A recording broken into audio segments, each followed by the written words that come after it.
That's all right. That's credible what you just said, so I won't worry about that. But okay, let's do it.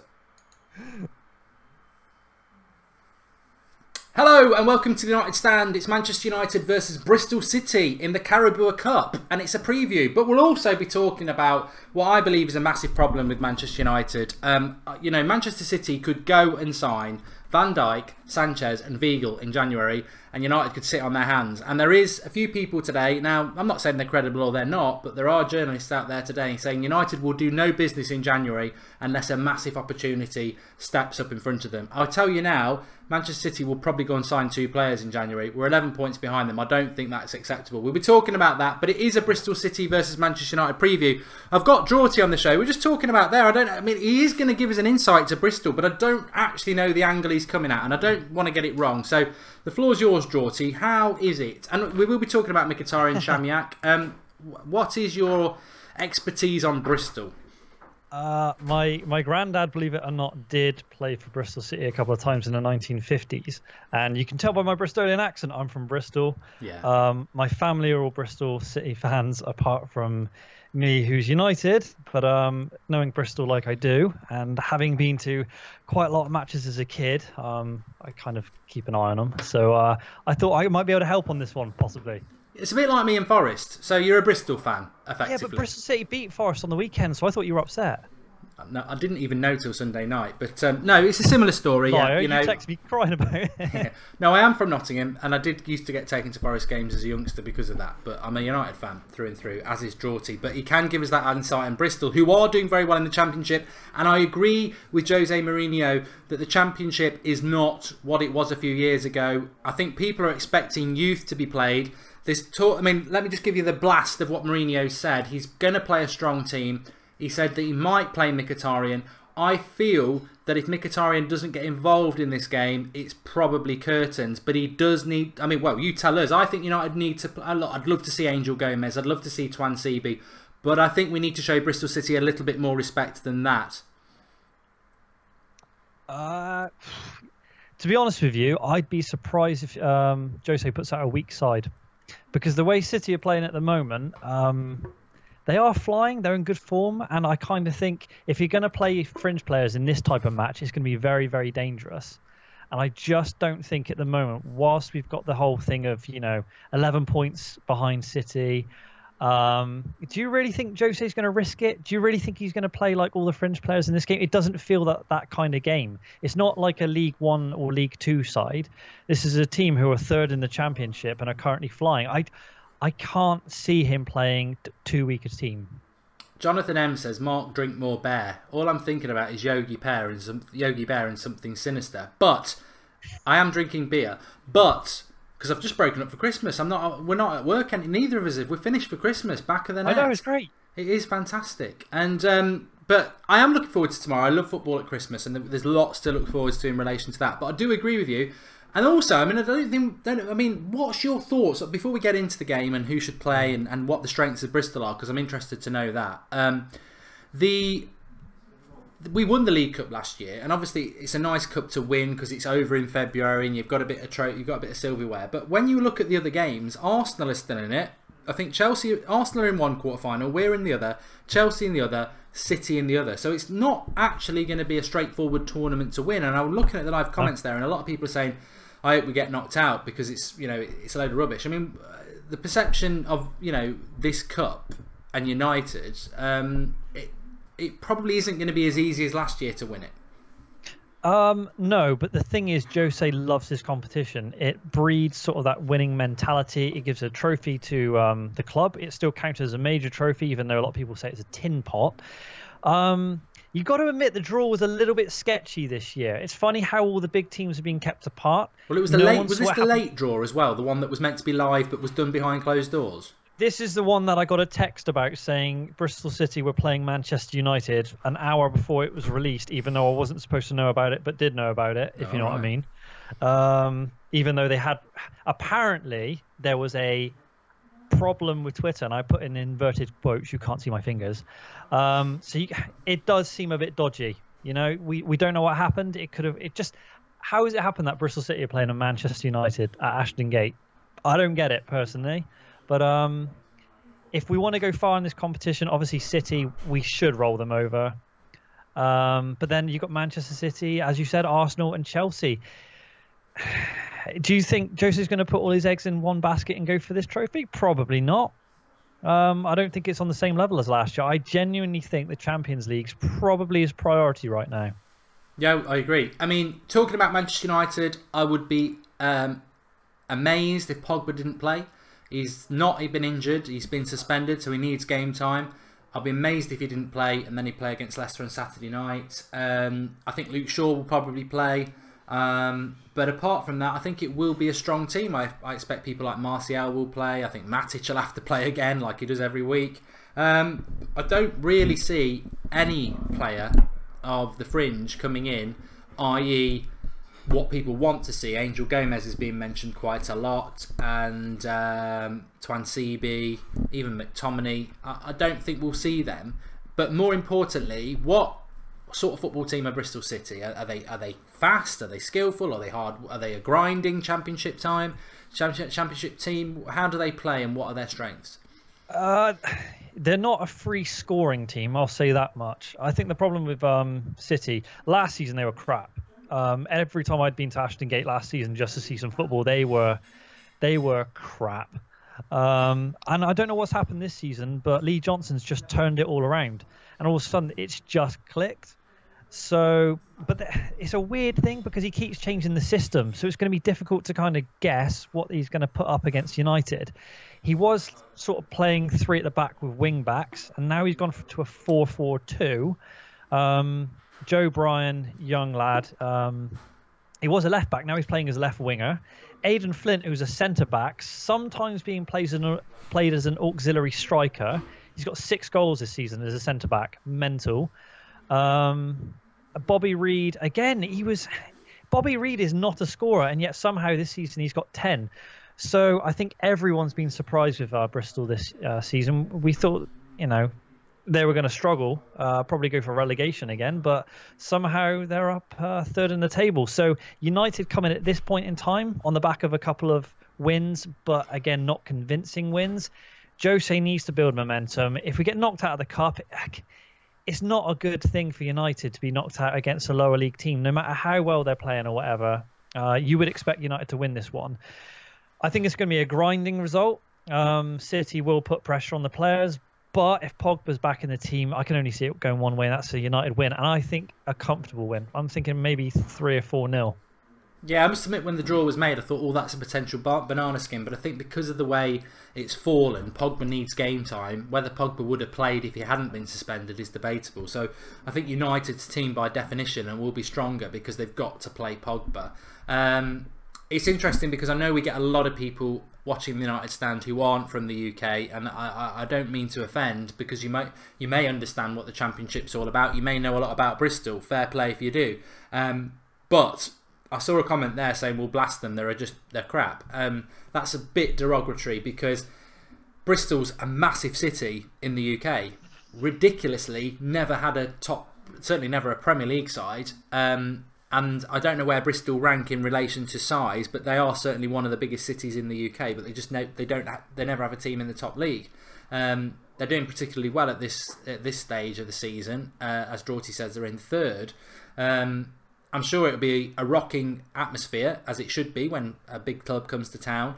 But I also think United should have too much, and I also agree that we could have I think we probably should touch on it as well about the media. But if United were to lose to Bristol, it would be turned into something ridiculous. It'd be like the sinking of the Titanic. It would be absolutely massive, and Mourinho's aware of that. So some people are saying, I saw something on Twitter today, somebody saying, well, we're putting a strong team out against Bristol. It's a bloody joke. I actually agree with putting a strong team out against Bristol because the league is gone.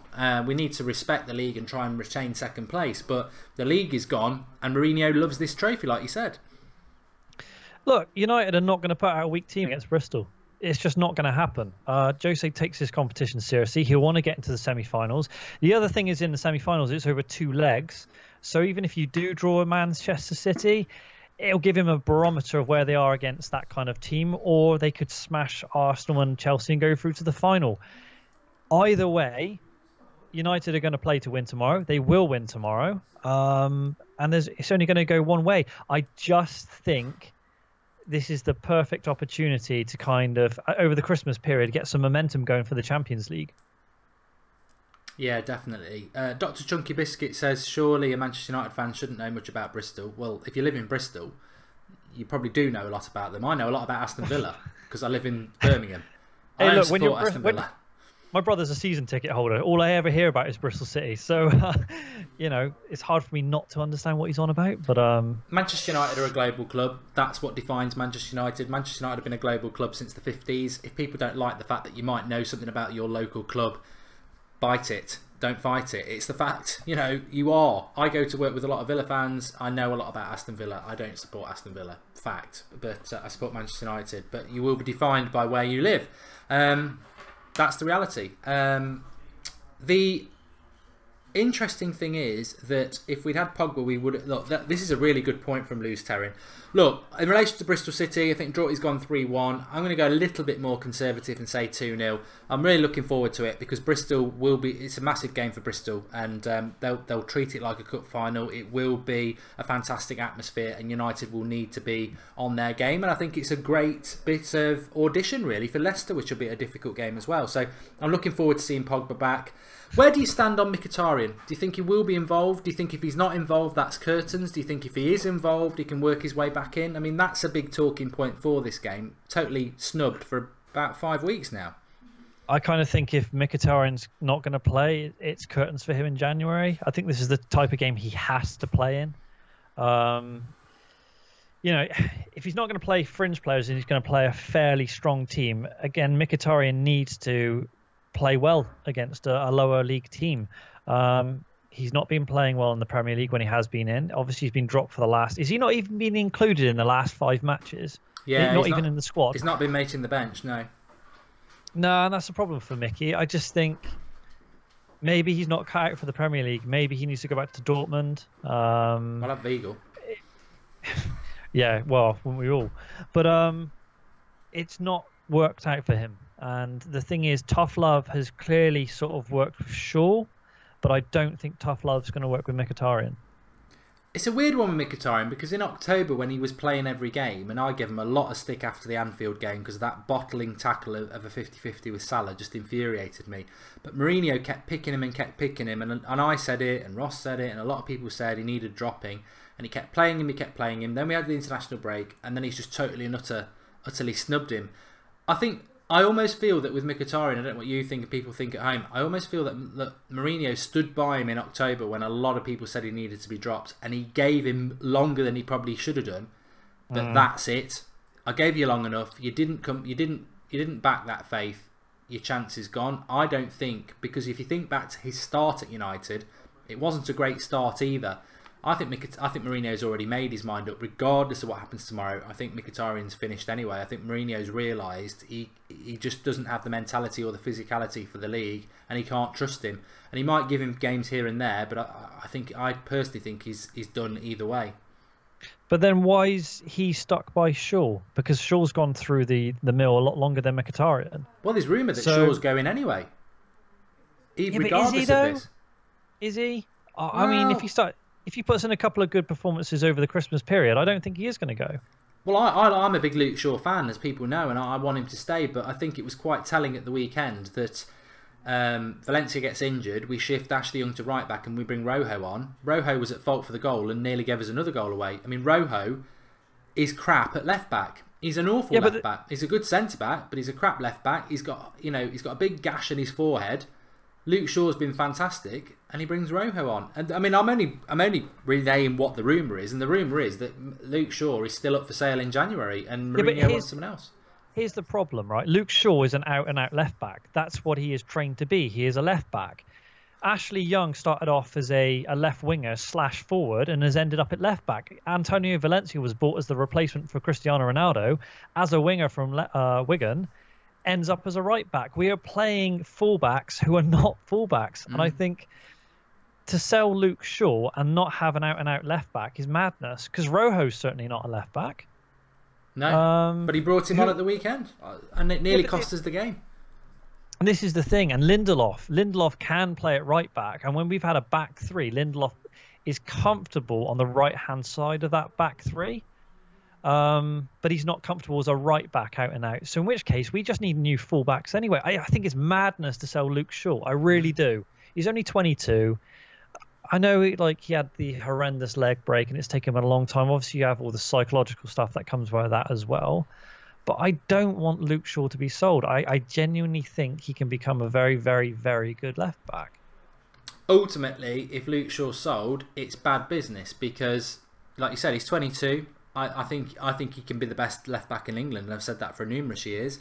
If you sold him to buy someone else, you're going to lose money regardless. But that's the rumour. I like Luke Shaw. I would keep him. Paul Gardner, who does the website, says Shaw and Mkhitaryan gone. Let's see. Fresh King. Mickey is gone, to be honest. Mickey has had his chance and has been so inconsistent, says TJ Head. And shouldn't have sold the Silver Brothers, says School Gaming.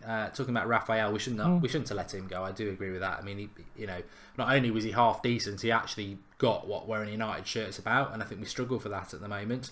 And Theon Curtin says we should bring in a new right back soon. I mean, just on that, just to update you, you might not, you might have been out and about doing stuff today. You might not be aware. So this was from, I think it was Manchester Evening News. I think he writes for the Manchester Evening News. He was saying that Manchester United will not, and we were only talking about this last night. Manchester United will not be active in the January transfer window unless a big opportunity presents itself. How do you interpret that? Well, it's not going to be Griezmann, is it? Because Griezmann said, and I think I got this quote right, he only wants to go somewhere which is a once-in-a-lifetime opportunity. And in this instance, I think he's referring to Barcelona. So if it's not Griezmann, we know we're not going to get Dybala because obviously he's still playing for Juventus in the Champions League. Who else could we possibly get? Özil? Are Arsenal going to let him go in mid-season? I doubt it. So in which case, we're not going to sign anyone. There's no big player apart from those two, Griezmann and Özil, that are going to come to Manchester United in January. Griezmann will 100% go to Barcelona because obviously they've lost Neymar and they need to replace. Is it Dembele is out for the rest of the season? He had a horrific sort of ankle or ligament damage after about 4 games. So it makes sense for Griezmann to go over there. Why would he come to Manchester when he wants to keep in the Spanish weather? Interesting on the Griezmann thing, it doesn't mean he's coming to Manchester United, but Atletico Madrid have reported Barcelona for tapping up. Now, whether that impacts any potential deal or not, I don't know, but I do agree with Draughty that when he said once in a lifetime, well, we know that's not us because he could have come to us in the summer, so it's second in a lifetime for us, not once. Dybala would be a summer signing if it's possible, which I don't think it is, and Ozil, I think Arsenal would rather, do something rude to themselves than sell him to us in January. Obviously, he can come for free in May because that's down to him.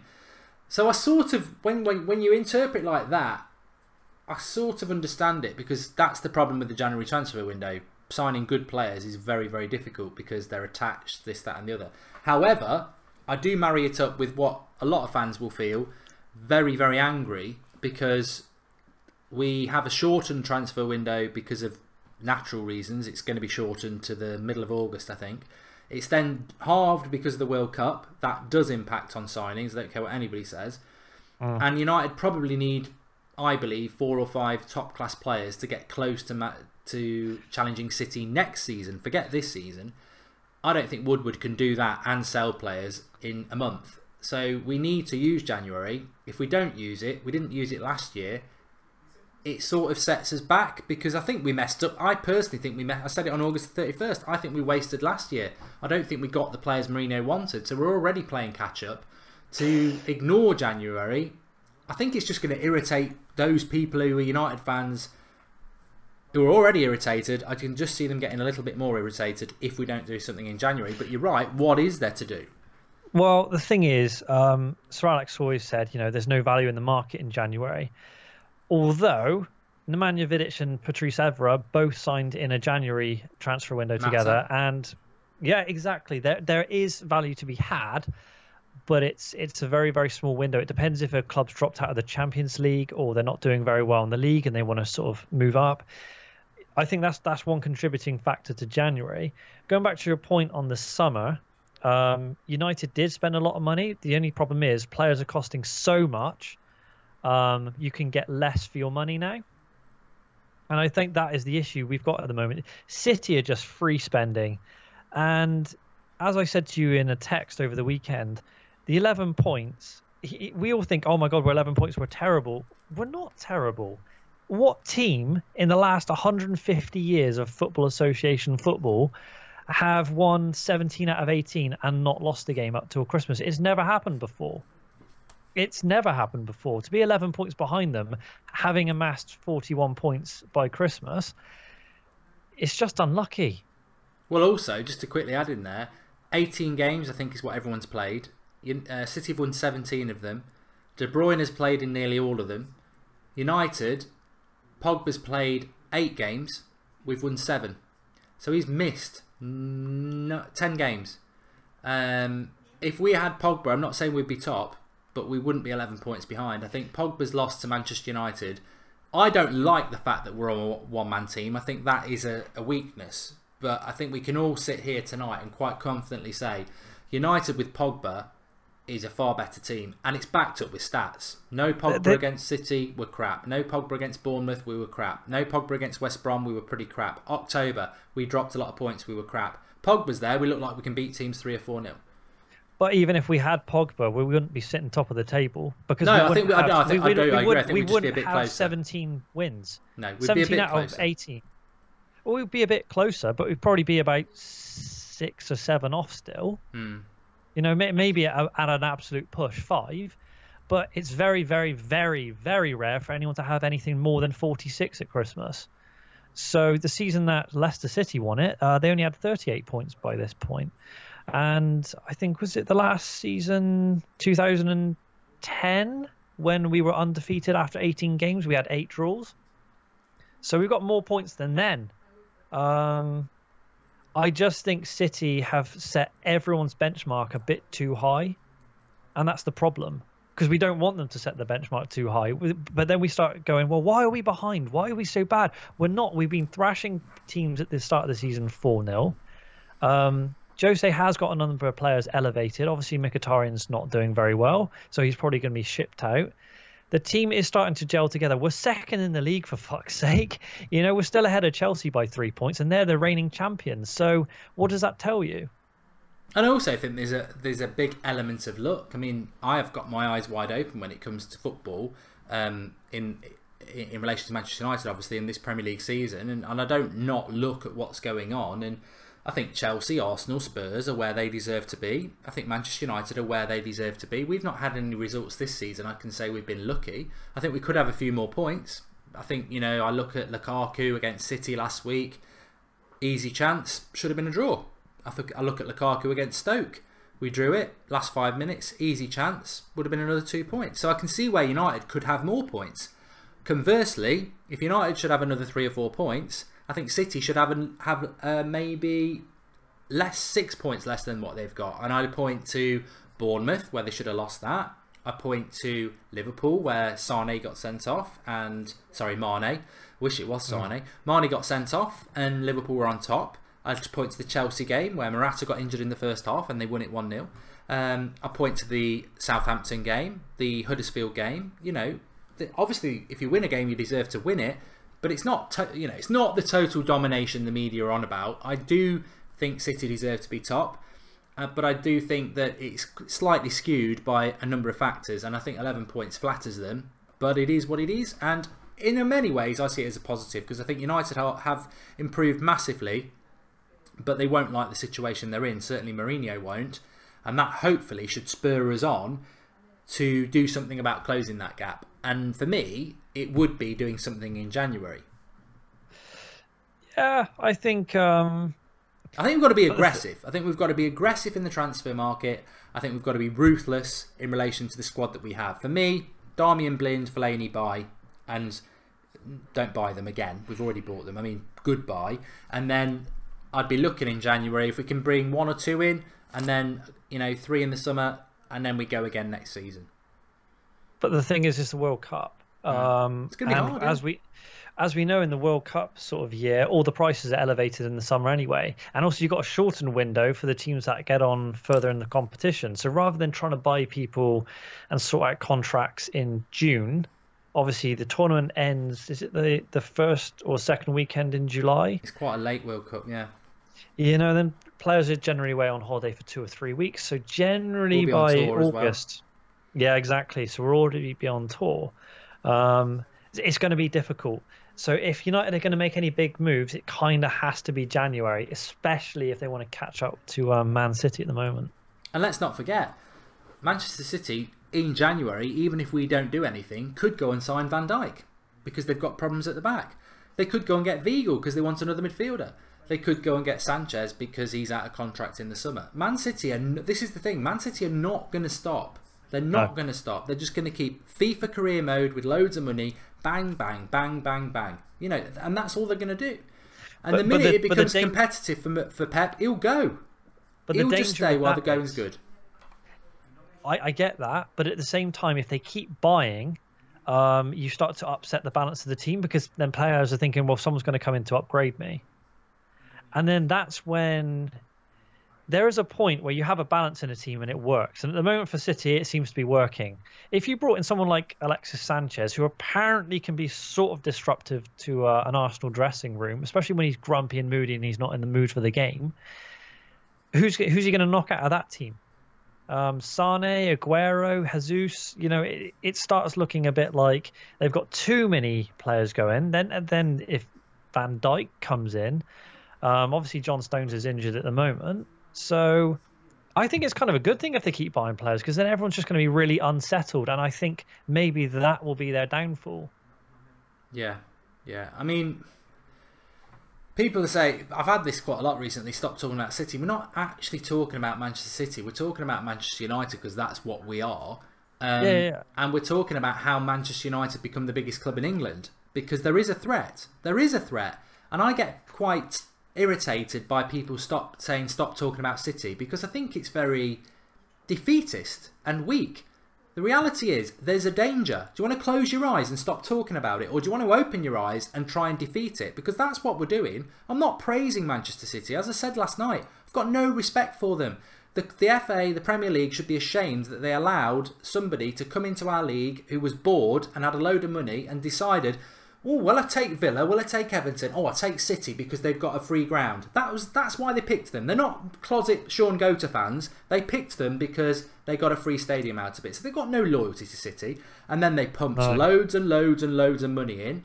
And they are top of the league. I don't care what Gary Lineker says off Match of the Day. Manchester City are top of the league because they've got loads of money. And they can buy loads of players. It's as simple as that.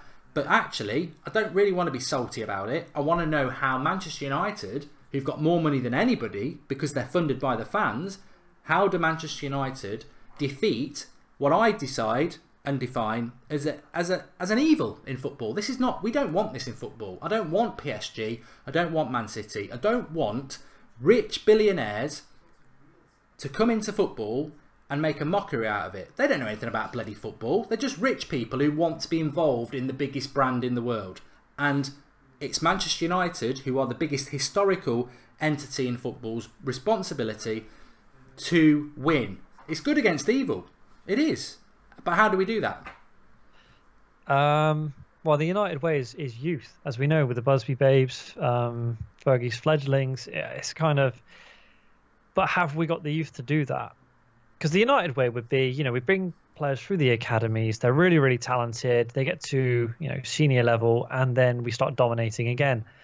The only players I can see that have got any talent of that sort of level, Angel Gomez, Twanzebe has got a lot of potential. Fosu Mensah, well, we'll see when he comes back. But other than that, at the moment, because you've got McTominay in there, he's not world class. He's a decent player, but he's not world class. I don't know. And the danger is United then start ploughing more and more money into it, and they lose the whole ethos of Manchester United. And that's the danger. It's how bad do you want to win, and do you kill off everything the club is built on to do that? I mean, Vince Chapman says, why do you keep defending Glazers as businessmen? They are ruining football. how long do we as fans accept a board who won't back its own horse? Thanks for the contribution, Vince. Look, we don't know factually what the situation is with our owners, but what I do know factually is they won't pump as much money as Man City's owners will, because Man City's owners are pumping money in, not thinking about profit. They've got so much money they can bath in it. You know, they can wipe their arse with it. Our owners want profit, so there's always going to be that hindrance or balance for Manchester United that Man City don't have to have. I'd love to solve it through youth, and James Arthur's on about Tahith Chong, and we know about Angel Gomez, and we've bought a lot of young talent between the age of about 15 and 17 over the last 3 or 4 years.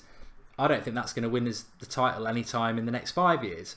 I personally believe that this club, that is also in Manchester, that's top of the league at the moment, could potentially win 3 of the next 4 Premier Leagues, and they could potentially win a couple of Champions Leagues in that time.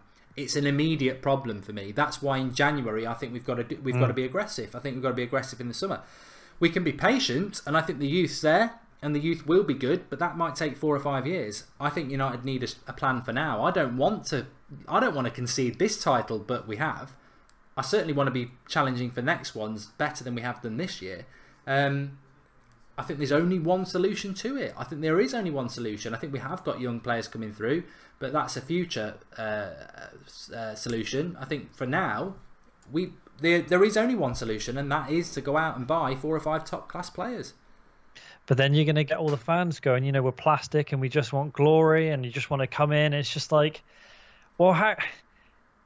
You can only beat them by playing them at their own game. If you haven't got the players to do it, and they can just go out and buy anyone. I mean, worst case scenario, they could go out and buy Messi and Ronaldo and go, yeah, fuck it. Sorry, I keep swearing. Put them up front. You know, at the end of the day, you can't compete with that, and you can't.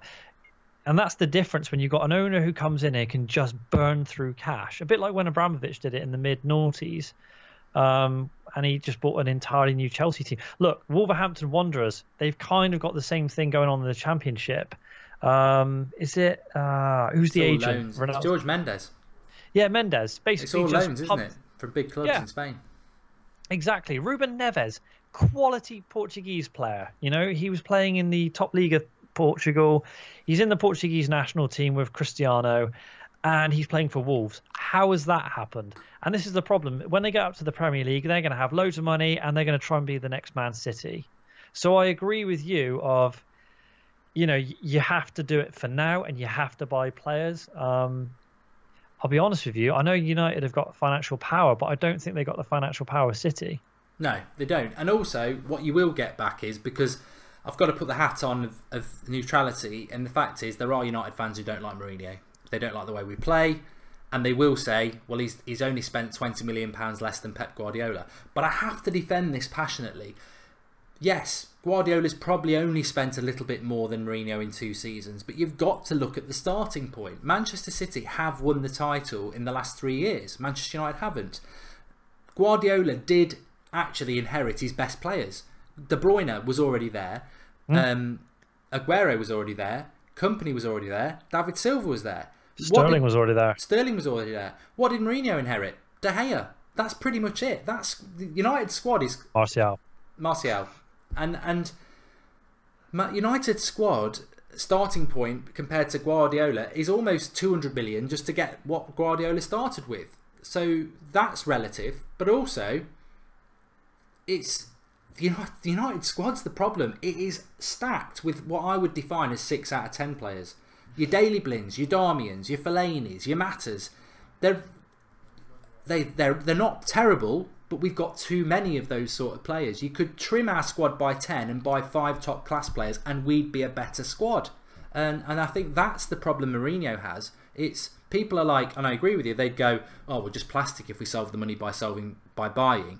But we're actually solving the problems that Van Gaal mainly caused by buying a load of pretty average players or failures that we've still got some of and we need to replace. And I think money is the only way in the immediate term.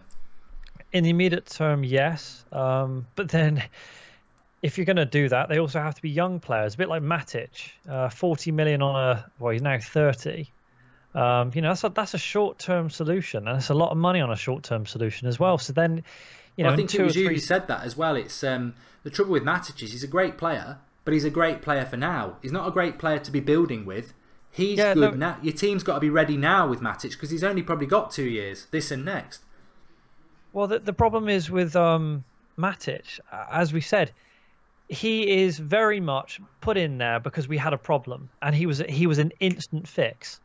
But if you're going for the long term, you're going to have to spend more money on younger players. And the problem is, because of Neymar, the market is completely skewed. Lukaku's value in the summer, 75 million up to 90 million. Everyone's going, oh, he spent all this money on this player. Look, Neymar's destroyed the market now. We don't know how the market is going to be after this. January could be horrendous. Next summer could be absolutely horrendous. They're even talking about Neymar going back to Spain and going to Real Madrid for $250 million. But this is why, we can mock United, we can be pissed off with United, but actually what United have done, and I've said this so many times, what United have done, and it started with Van Gaal and it's continued with Mourinho, is we are buying a lot of young talent around 15, 16, 17. And I think we're doing that because of that. Well, United actually bought from Bolton Wanderers, I can't remember the kid's name, for $1 million. He's only 15 or 16. And it was quite a highbrow sort of signing in the summer because Max, that was his name, Max. All right, it'll come to me in a minute. We've got an Irish lad, haven't we? We've got one from Coventry as well. It's not just foreign ones, but there's a lot been bought. Yes, and because United want to build for the future, because they see that the only value in the market is to have youth. If they don't make it, fine, they can sell them on. But if they do make it, then they've invested in that long-term talent. Because, it's all well and good trying to stumble across the next Cristiano Ronaldo in some lower league, but it doesn't always happen like that. It was kind of like a once-in-a-generation opportunity to sign a player of that sort of magnitude. Unfortunately, money is the only way to sort of fix it at the moment, and it's not the United way, but what can you do? I mean, on top of that, Chad Sproul just made a very good question. Honest answer, are City a better team than Manchester United? And there is only one answer. Yes, they are. They are. I find it funny because we shouldn't have lost to them at Old Trafford. We didn't have Pogba, and they did press us really well. They were very passionate in the tackle. That surprised me. They pressed us high up the pitch. They played really good football, but they never carved us open once. Lukaku actually gave them the goals, and if Lukaku had scored at the end, we would have got a draw. But if you want to talk about a contrast between the teams, and a bit like the viral video, hoof, hoof, hoof, City are playing very good football. They're a better footballing side than us.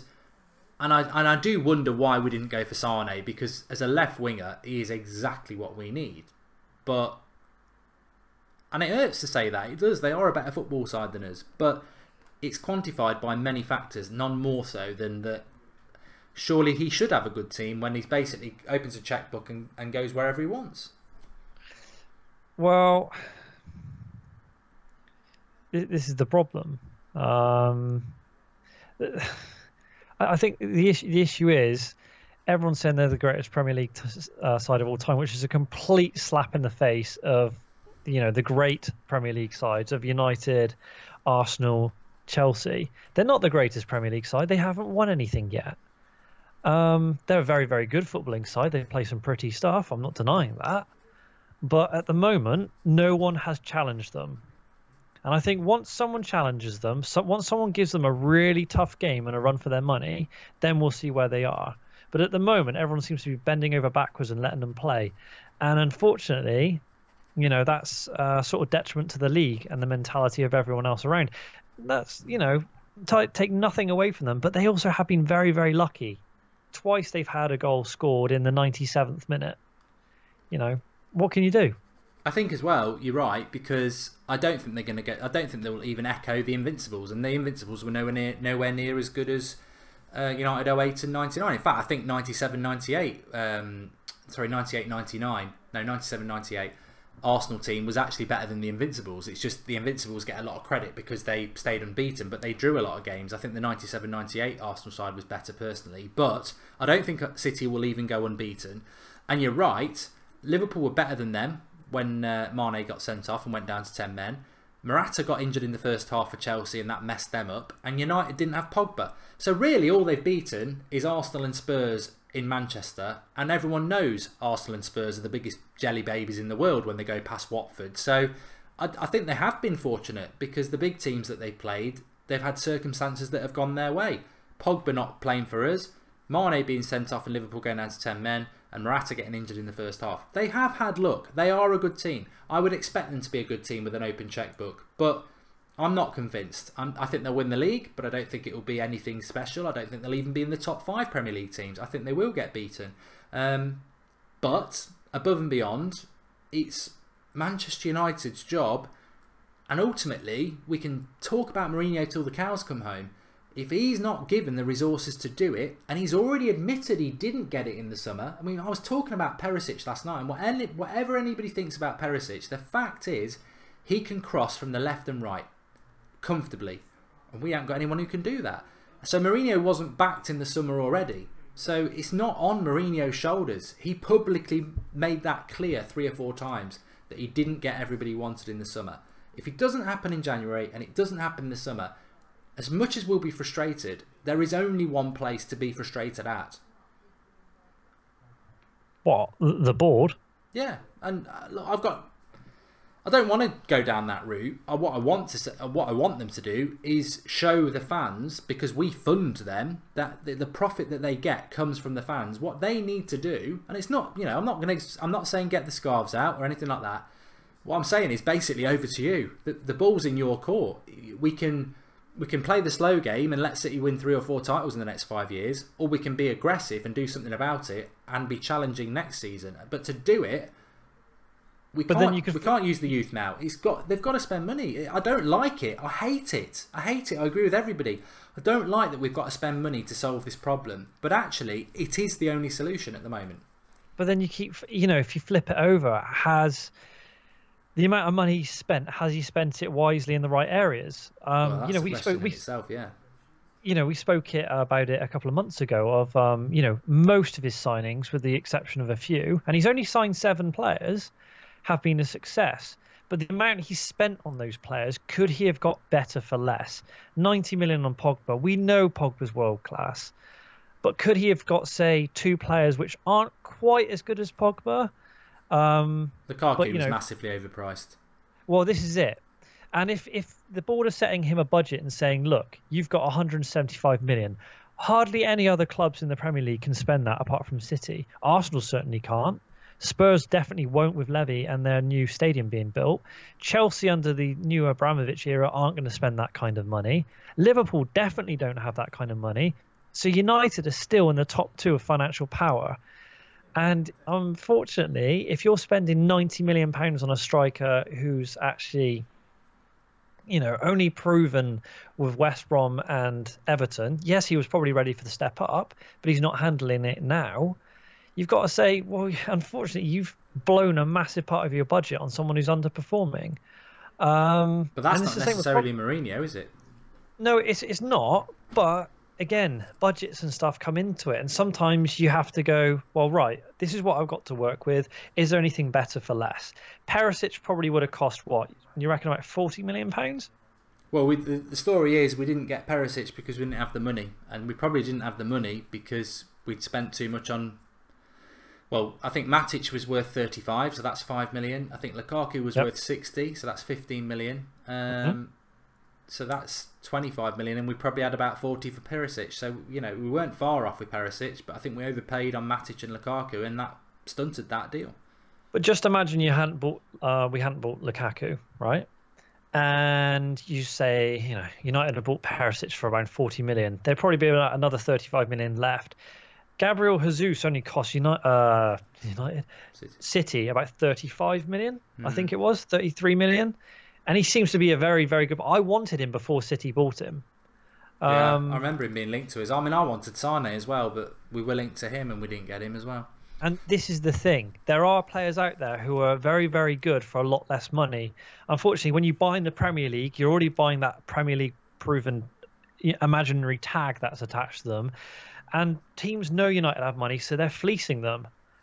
And well, I the think that's the interesting problem. thing is as well, and correct me if I'm wrong on this, for all we moan about Manchester City, and I think you raise a very good point about Manchester United, you know, Mourinho didn't get the players he wanted in the summer, but we still spent nearly 200 million on 3 players because we overpay, we always overpay. Correct me if I'm wrong, for all the money Manchester City spend, I don't think they've ever spent more than 50 million on a player, certainly not 60 million. So no, and they actually turned down Alexandro for I think it was 60 because they said he was massively overpriced. You know, City have got a game plan. United, sorry, but 90 million on Lukaku, and it is 90 million with the add-ons. Bernardo Silva, 40 far million. Too much. He's a brilliant player. Yeah. You know, Paul Robinson says that, yeah. Yeah, you know, and I think. So how do they get away with it when everyone knows they've got infinite oil money, but United getting mugged? Because maybe they know that they got so much money, it doesn't actually matter to them. Because at that point, you can just go, well, fuck it, I'll stop swearing. You know, go off somewhere else and go, well, fine, we'll go buy Messi for like 300 million. It doesn't matter. Yeah. But they're not going to do that because Messi, you know, obviously loves Barcelona. But there are rumours that Messi could even go to Man City. Yes. So, you know, that's not completely off the cards. I mean, he'll start getting attracted by it and be like, do you know what? Maybe I do want to try my hand in the Premier League under Guardiola if they're winning absolutely everything. Yeah. Exactly, and Messi loves to be, you know, the centre of attention. If he could prove he does it in the Premier League, again, he would put him on a level with Cristiano, and that might be the other attraction for him. And that is a real worry at the moment. We shouldn't be worried about City. You know, everyone goes, oh, you know, we should never be in this position as Manchester United. Unfortunately, throughout history, you get these kind of adversity. It's how you come through it. I think I've said it so many times. I mean, I'm a Mourinho fan. I'm not necessarily a fan of some things he does. I don't like seeing Marcus Rashford playing as a left back and Martial on the bench. But we're definitely overachieving. I think Liverpool's attack is better than ours. It pains me to say it. Fortunately, their defence is no better than Doncaster Rovers, and that's why. But look how much Salah cost. Look how much Salah cost. Yeah, they've got a better attack. I think Spurs 11 is better than ours, but they don't have the mentality. They're weak. But you know, I think United are overachieving. I mean, Lukaku, I do like him, but would you trust him with one? You know, would you trust him against the best? No. No. The midfield without Pogba is mid-table. I'm sorry, it is, and that's been proven. The defence is good, but that's not what you want from a United side. We've got no width. We've got no number 10. I think we have to accept that there's still a lot of work to do, and where we are, as irritating as it is because of what's going on, I still really believe we are massively overachieving. I don't like the number 10, and we haven't liked it for 3 years. It's weak, and we've got no width, and that is quite a fundamental problem. So, you know, for all Mourinho people don't like him, I still think we're massively overachieving. Well, look, you go back to 1999, you had Beckham and Giggs on the wing and Gary Neville and Dennis Irwin as your fullbacks.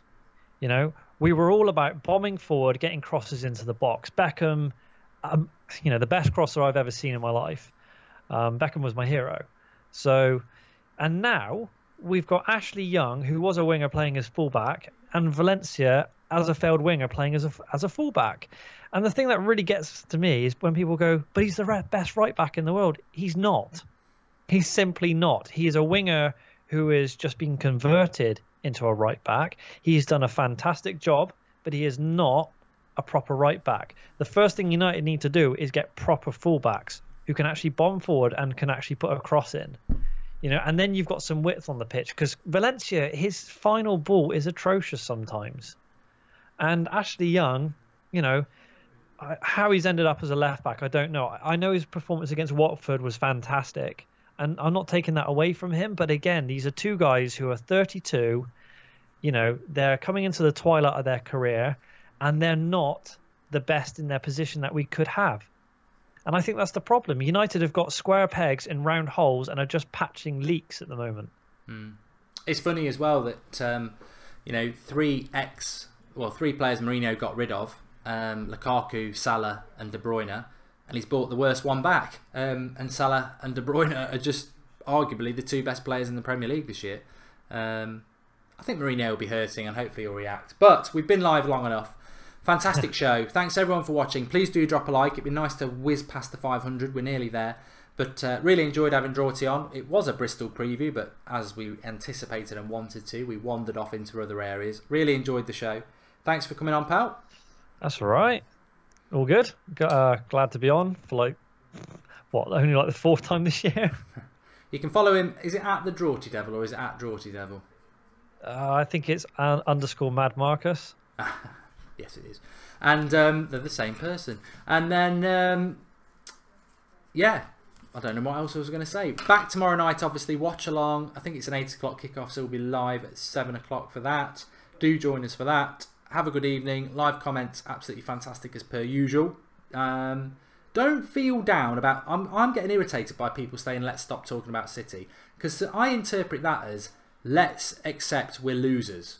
There's somebody in front of us. You've got to kick them out of the way. Solutions is what we want, not apathy. So don't feel bad about talking about it. They're an obstruction. You've got to beat that obstruction because no one else is going to do it for you. Thanks for watching. Speak to you all tomorrow and have a good evening.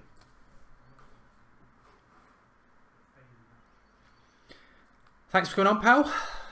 That's all right. How are things with you?